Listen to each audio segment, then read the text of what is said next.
नमस्कार दोस्तों, मेरे YouTube channel easily explain everything में आपका स्वागत है। आज हम बात करेंगे भारत के उत्तर प्रदेश राज्य के एक ऐसे जिले की जहां के 18,62,559 लोगों के जीवन स्तर में एक बहुउद्देशीय परियोजना ने परिवर्तन ला दिया।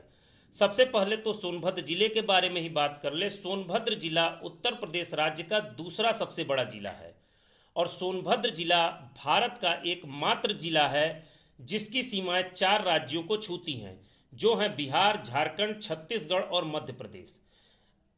जी हाँ, आप बिल्कुल सही समझ रहे हैं। हम बात कर रहे हैं रिहंद डैम की, जिसे life line of Sonbhadra district भी कहा जा सकता है।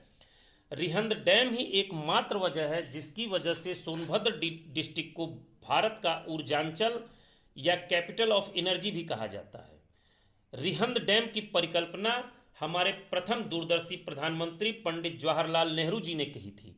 पंडित जवाहरलाल नेहरू जी डैम से इतने प्रभावित थे कि वो कहते थे भारत को अगर economically self reliant and food production में सेल्फ सफिशिएंट होना है तो उन्हें इस जैसी बहुउद्देशीय परियोजनाओं पर जोर देना होगा। पंडित जवाहरलाल नेहरू जी डैम से इतने ज़्यादा प्रभावित थे कि वो कहते थे कि ये फ्री इंडिया के मंदिर हैं जहां पर हम पूजा करते हैं। तो आइए अपने टॉपिक पर चलते हैं और केवल रिहंद डैम के बारे में बात करते हैं। रिहंद डैम से जुड़ी एक बहुत दुखद बात भी है कि जिस समय यह डैम बनाया गया था उस समय इसके इनकैचमेंट एरिया में रहने वाले लगभग 1 लाख लोगों को विस्थापित होना पड़ा था। परंतु आज हम बात करेंगे रिहंद डैम से होने वाले फायदों की। तो सबसे पहले तो थोड़ा सा रिहंद डैम के बारे में ही जान लें। रिहंद डैम रिहंद नदी पर बना हुआ है, जो कि सोन नदी की सहायक नदी है। कि ये जो कंक्रीट की दीवार और ये जो बांध है इसे डैम कहते हैं और इस डैम की वजह से इसके पीछे में जो रिजर्वायर यानी पानी का भंडार है उसे हम गोविंद बल्लभ पंत सागर कहते हैं। बहुत सारे लोग कंफ्यूज होते हैं, रिहंद डैम गोविंद बल्लभ पंत सागर क्या है।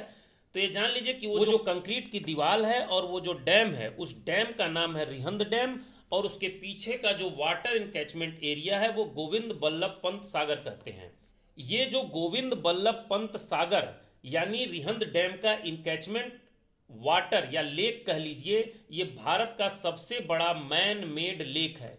अभी आपको स्क्रीन पर ये जो वाटरफॉल दिखाई दे रहा है इसका नाम है रकसगंडा वाटरफॉल।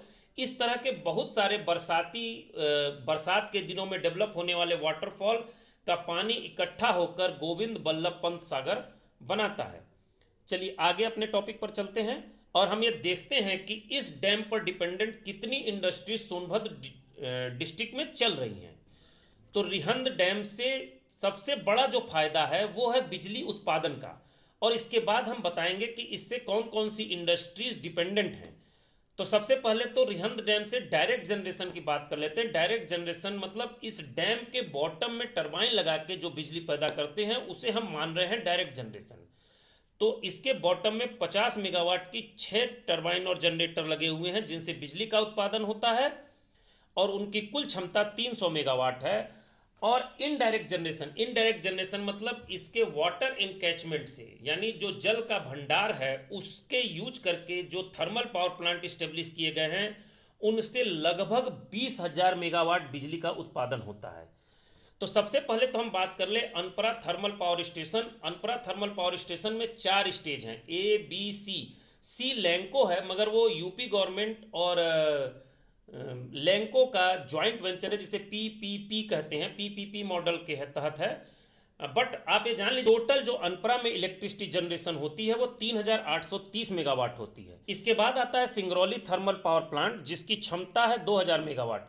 वैसे कहने के लिए तो सिंगरौली जो डिस्ट्रिक्ट है वो मध्य प्रदेश में है, परंतु ये जो सिंगरौली थर्मल पावर प्लांट है ये उत्तर प्रदेश के सोनभद्र जिले के शक्तिनगर जगह पर स्थित है, परंतु इसे कहते सिंगरौली थर्मल पावर प्लांट है। ये उत्तर प्रदेश का ही हिस्सा है।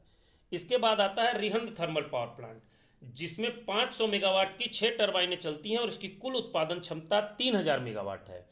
इसके बाद आता है रेणु सागर थर्मल पावर प्लांट। इसे कैप्टिव पावर प्लांट भी कह सकते हैं क्योंकि इसकी की पूरी बिजली का उत्पादन हिंडाल्को इंडस्ट्री लिमिटेड या हिंडाल्को एल्युमिनियम प्लांट रेणुकूट में होता है। इसकी क्षमता 840 मेगावाट है।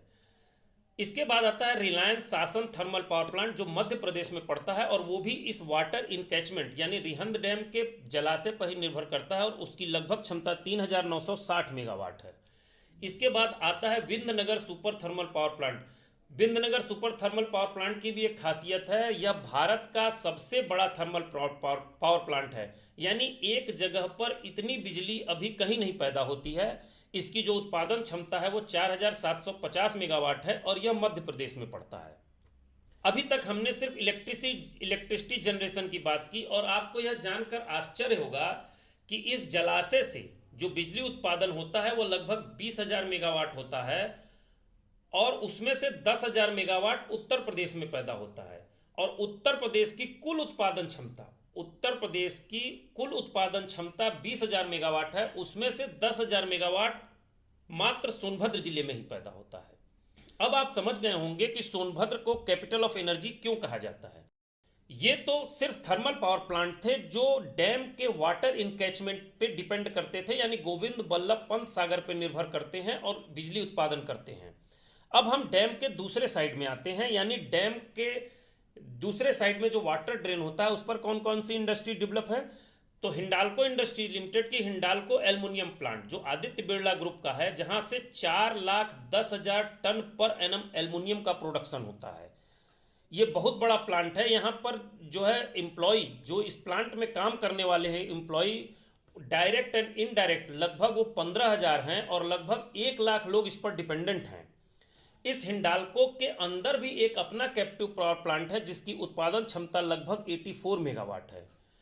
इसके अलावा वहां पर एक कनौरिया केमिकल हुआ करता था जिसे अब आदित्य बिरला केमिकल के नाम से जाना जाता है। वहां से केमिकल्स, वेरियस टाइप्स के केमिकल बनते हैं और उनका प्रोडक्शन होता है और सप्लाई होती है। यहां पर एक 50 मेगावाट का कैप्टिव पावर प्लांट भी है। इसके बाद आते हैं हाईटेक कार्बन प्लांट। यह भी आदित्य बिरला ग्रुप का ही कार्बन प्लांट है और इस प्लांट से ब्लैक कार्बन का निर्माण होता है, कार्बन ब्लैक का निर्माण होता है और इसकी क्षमता जो है 1,60,000 मीट्रिक टन पर एनम है। ये तो वो प्लांट थे जो डायरेक्ट और इनडायरेक्ट रिहंद डैम पर डिपेंडेंट थे और जो बहुत बड़े हैं, जिनके बारे में बहुत सारे लोग जानते भी होंगे या नाम कहीं ना कहीं जरूर सुना होगा। इसके अलावा बहुत छोटी छोटी इंडस्ट्रीज और कुटीर उद्योग ऐसे हैं जो इस डैम पर डिपेंडेंट वहां स्थापित किए गए हैं, जिससे कि सोनभद्र जिले के रेवेन्यू में वृद्धि होती है। एनसीएल का मुख्यालय सोनभद्र जिले में ही है और इन सारी इंडस्ट्रीज यानी आदित्य बिरला कार्बन, आदित्य बिरला केमिकल और हिंडाल्को इंडस्ट्री लिमिटेड और इस जैसी बहुत छोटी और लघु कुटीर उद्योग का इस जिले में स्थापित होने का मात्र एक कारण था रिहंद डैम। और वह रिहंद डैम हमारे प्रथम प्रधानमंत्री पंडित जवाहरलाल नेहरू की दूरदर्शी सोच का ही नतीजा था। मेरे को लगता है ये वीडियो सोनभद्र डिस्ट्रिक्ट और रिहंद डैम को एक्सप्लेन करने के लिए काफ़ी था। मेरा वीडियो पसंद आया हो तो सब्सक्राइब, लाइक, कमेंट और शेयर जरूर कीजिएगा। धन्यवाद। जय हिंद, जय भारत।